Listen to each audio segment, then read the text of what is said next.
Trump plans America First Vindication Tour in Davos.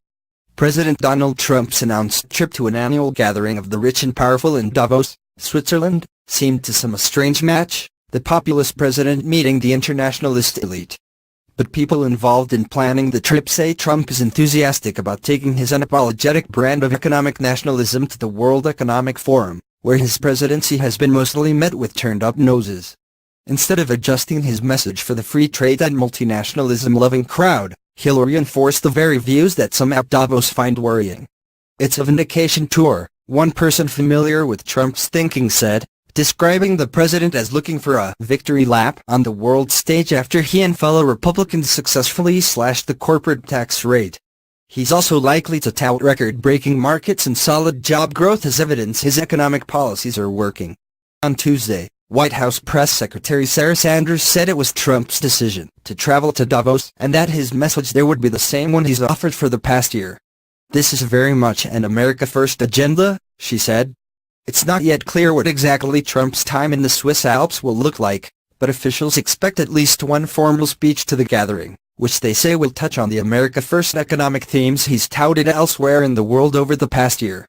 Trump was convinced by aides that Davos would prove a more forgiving venue than the G7 or G20 summits, where he felt cornered at times by his global counterparts in which to tout his record.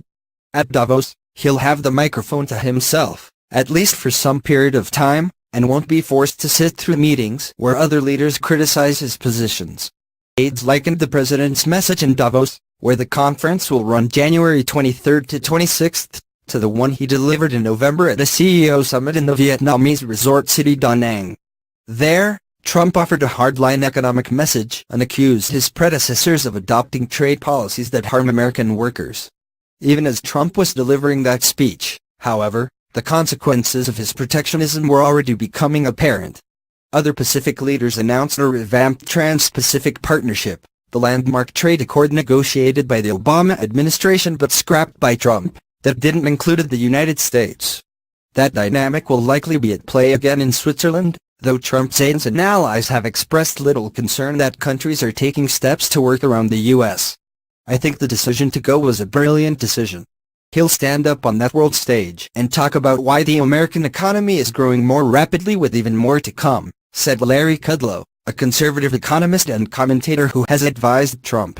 As the for attendees, a rarefied group of business leaders, financiers and world leaders, Kudlow believes Trump's ability to get tax reform passed and roll back regulations will have earned him a warm welcome.